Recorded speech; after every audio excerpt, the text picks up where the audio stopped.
والإسلام ديني ومحمدا رسول الله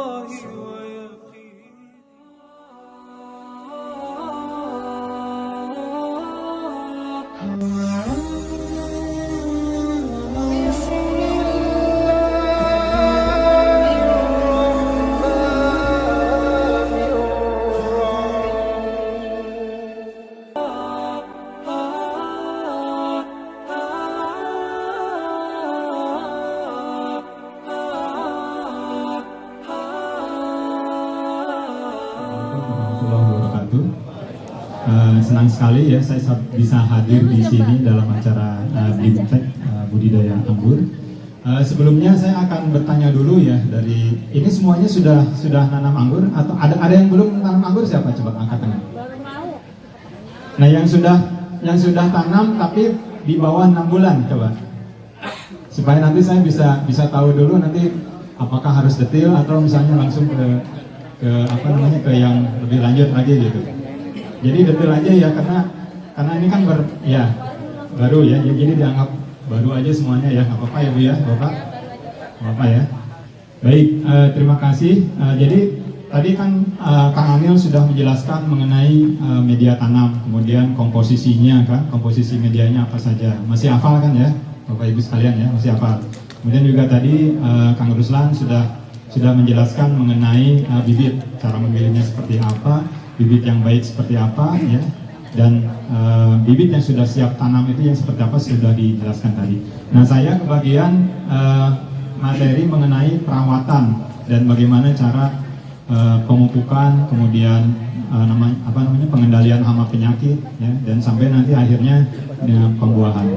Baik, pada prinsipnya ya, jadi perawatan saya bagi menjadi dua. Pertama adalah sebelumnya materi ini nanti akan dikirim ya oleh panitia, karena ini ada ada kesalahan teknis di fokusnya, jadi tidak bisa disorot ke sini. Jadi nanti akan dikirim katanya melalui grupnya ya. Nah, jadi perawatan itu dibagi dua. Jadi pertama adalah perawatan fase vegetatif. Fase vegetatif itu adalah fase pertumbuhan. Jadi fase di mana tanaman itu belum dibuahkan. Ya, jadi itu. Kemudian yang kedua adalah perawatan fase generatif. Kenapa? Karena ini berbeda. Jadi fase vegetatif itu artinya kita menumbuhkan bagaimana dari mulai bibit itu sampai menjelang proses untuk dibuahkan. Ya, jadi pertama adalah apa saja perawatannya fase vegetatif. Yang pertama adalah penyiapan rambatan anggur, jelas ya. Jadi rambatan sendiri itu ada macam-macam. Nanti akan saya jelaskan. Pertama adalah jenis para-para atau pergola. Kemudian jenis teralis. Teralis pun juga ada yang Y, yang seperti yang di sini, yang di Angola sini, dia menggunakan tipe Y.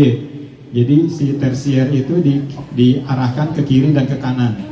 Ada juga yang teralis yang vertikal, jadi dikeataskan satu arah. Masing-masing mempunyai kelemahan dan kelebihan, nanti akan saya jelaskan. Kemudian yang kedua dari perawatan fase vegetatif itu adalah pengairan atau penyiraman. Prinsipnya adalah tadi sudah dijelaskan dalam Kang Anil. Prinsipnya adalah media yang digunakan adalah media yang porus.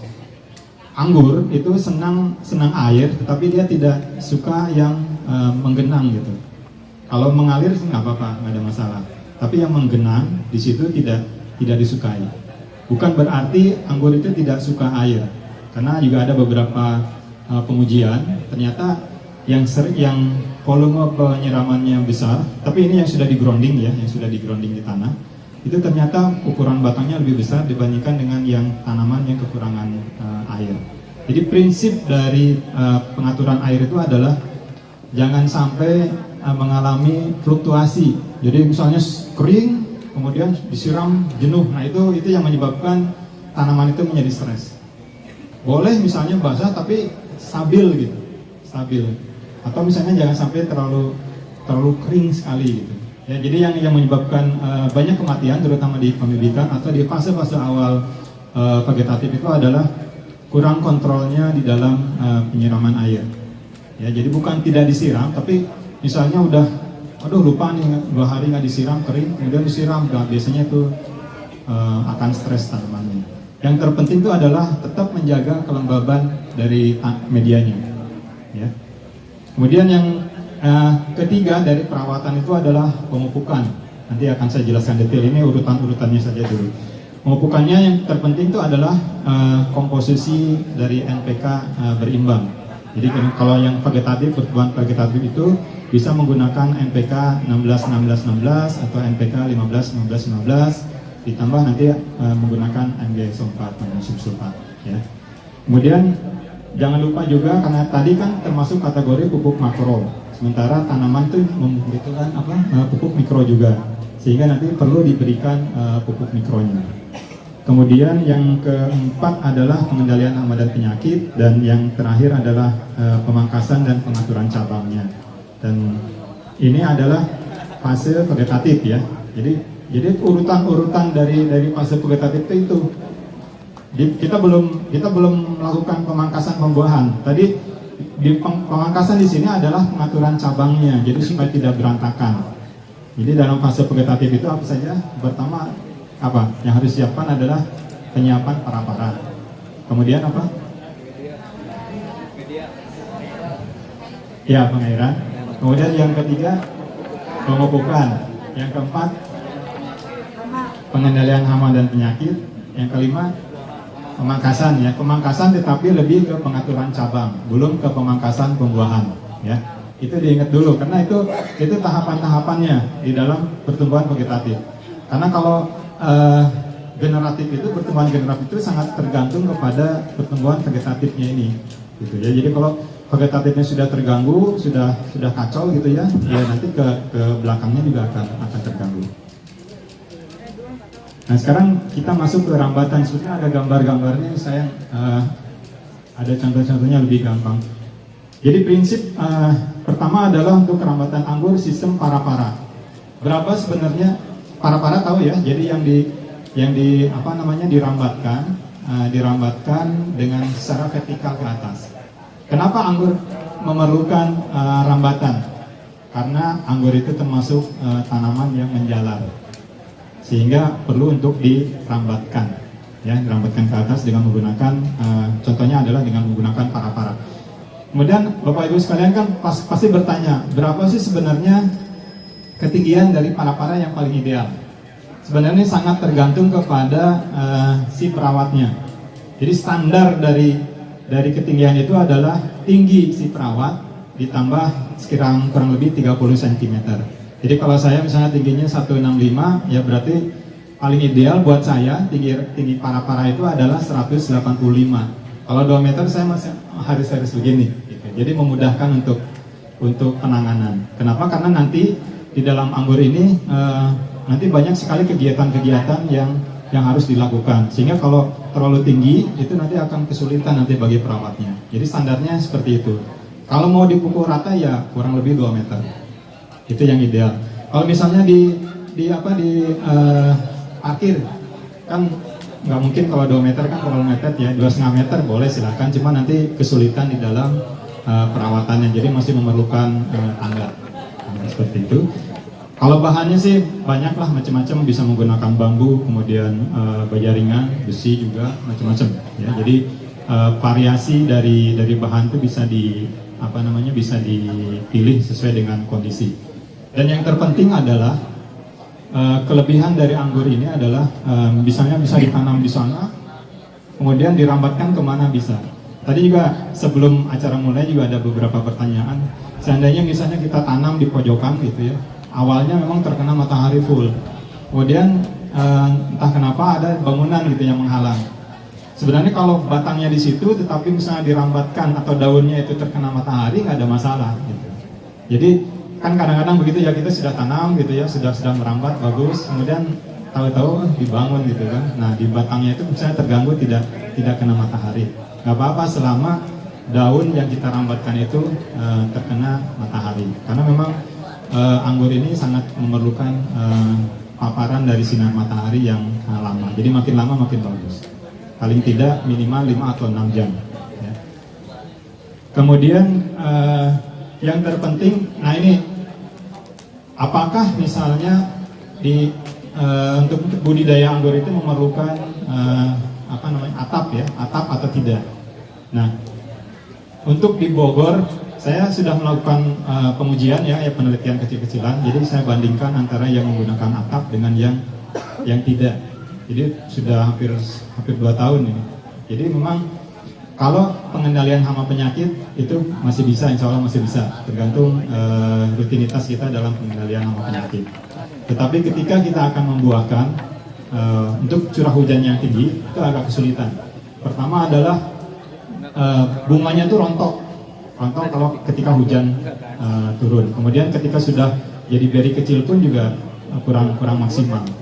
Jadi memang kalau di Bogor ya, terutama yang dengan curah hujan tinggi ya, kalau saya sih sudah pada kesimpulan wajib lah kalau ditutup menggunakan atap. Kecuali untuk daerah-daerah lain, Tangerang, kemudian di Subang, Purwakarta yang curah hujan rendah gitu ya. Di Bandung juga banyak juga yang tidak menggunakan atap, itu alhamdulillah pertumbuhannya bagus. Tapi dengan curah hujan yang tinggi, pembuahan itu akan terganggu. Kenapa? Karena ketika sudah bunganya keluar, mekar, ya kena hujan itu sudah biasanya rontok.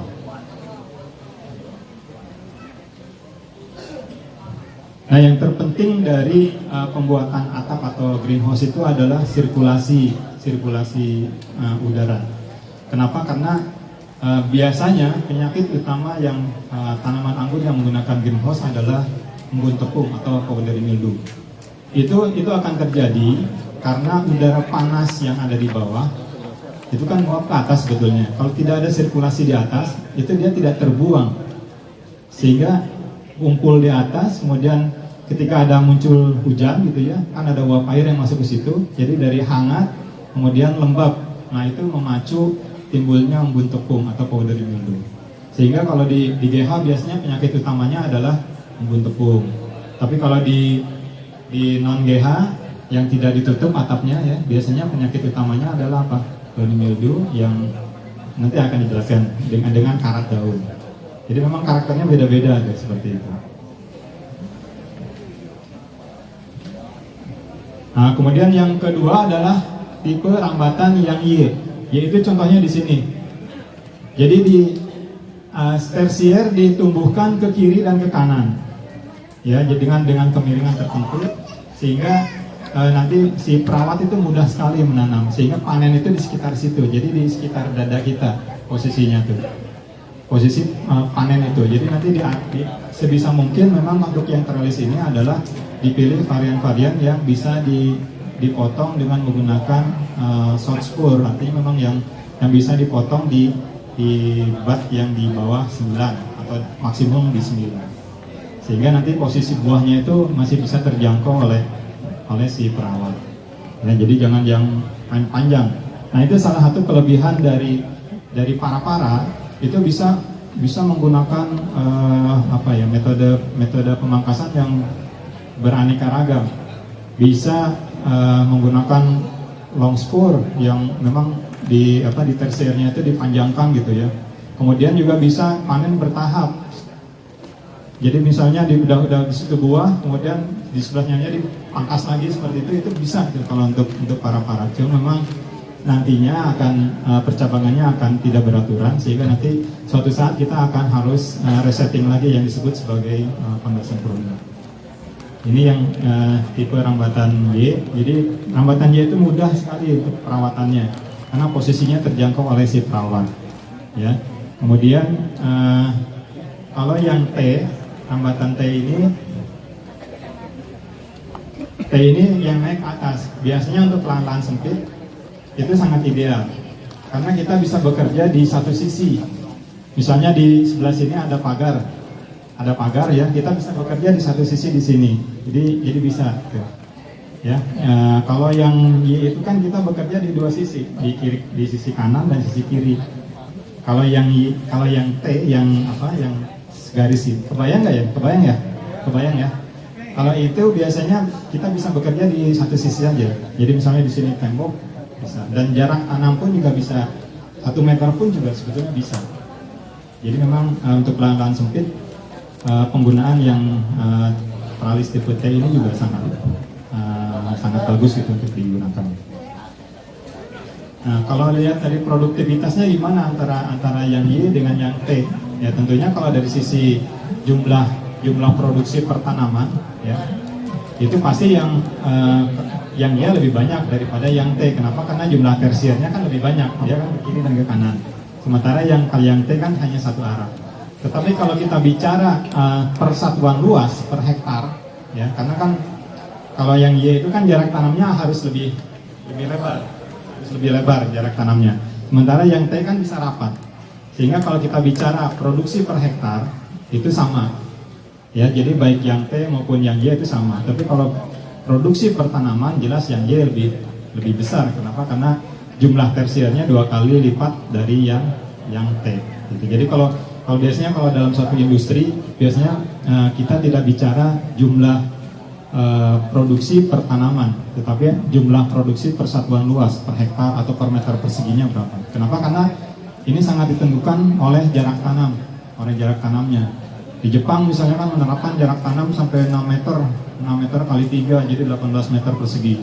Sementara di Korea, kemudian di Eropa itu paling jarak tanam antar tanaman itu 1,5, kesananya 3 meter, kan beda tuh 4,5. Tetapi populasi dari jarak tanam sempit tadi itu kan lebih besar, ya. Tapi produksi pertanamannya kan jelas lebih sedikit dibandingkan dengan yang tadi yang 6 kali 3 tadi. Tetapi jumlah produksi per satuan luas per hektar itu sama. Paham ya? Jelas ya, Bapak Ibu? Jelas? Jelas. Baik. Nah sekarang penyiraman. Penyiraman itu ada dua cara. Pertama adalah secara otomatis dengan menggunakan drip irigasi. Kemudian yang kedua adalah penanaman secara manual, disemprot biasa aja seperti gitu. Nah dengan menggunakan drip irigasi banyak macamnya. Sekarang sudah banyak diproduksi seperti misalnya dari Rainbird juga mengeluarkan yang drip line, atau dari Revolus juga mengeluarkan drip irigasi, selang irigasi yang sudah dilubangi dengan jarak tertentu. Jadi ada yang 20 cm, kemudian 40 cm. Jadi memang kita tidak perlu lagi melubangi. Kenapa? Kalau kita lubangi sendiri itu biasanya mancur, atau kita harus pakai lagi stick lagi yang tambahannya lagi. Ya, nah yang itu biasanya sudah langsung dilubangi dan sudah dikontrol di situ. Sehingga volume yang ada di depan dengan di belakang itu sama, netesnya sama gitu. Memang sudah dikontrol seperti itu. Jadi memudahkan lah kalau untuk di kebun, kemudian untuk di yang cukup luas gitu ya, itu bisa tinggal nyalakan aja keran, itu lebih mudah. Nah kalau misalnya untuk yang skala kecil ya bisa dengan menggunakan penyiraman manual. Tadi ingat prinsip dari penyiraman itu apa? Tidak boleh, ya pertama adalah media harus poros. Yang kedua apa? Tidak boleh ekstrim ya. Jadi jangan sampai lupa sampai kering betul atau kebanyakan air gitu. Kalau untuk pembibitan itu bisa 2 atau 3 hari sekali. Kalau untuk tanaman yang sudah besar itu bisa setiap hari. Jadi untuk penyiraman itu bisa seperti itu. Nah seringkali terutama untuk yang pemula itu lebih senang menyiram gitu. Nah itu jadi media di atas itu seperti kering gitu ya. Padahal sebetulnya kalau kita colok itu di dalam itu masih basah. Jadi yang keringnya hanya di atas aja. Makanya sebenarnya tadi kenapa harus porus itu sebetulnya karena rata-rata terutama pemula itu senang menyiram gitu, daripada kekeringan itu lebih cenderung kelebihan air gitu. Sehingga persyaratan media porus itu sebetulnya hanya untuk itu.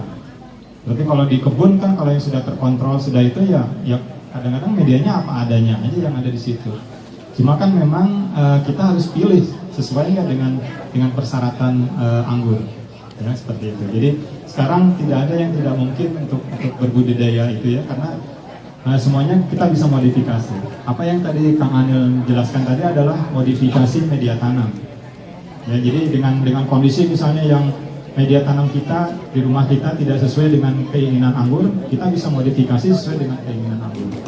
Ya, jadi prinsipnya seperti itu. Tapi kalau untuk kebun, ya tentunya kita akan memilih lokasi yang memang sudah sesuai dengan karakteristik dari budidaya anggur itu. Ya, paham ya? Baik.